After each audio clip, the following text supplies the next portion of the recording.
In this video, I'll show you how to easily remove an account from your accounts list on Instagram. Make sure to watch until the end to avoid any mistakes. Let's get started. First, open the Instagram app.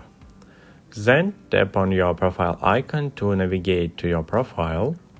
Next, tap on the three lines in the top right corner to access the settings and activate menu. From there, hit to Account Center.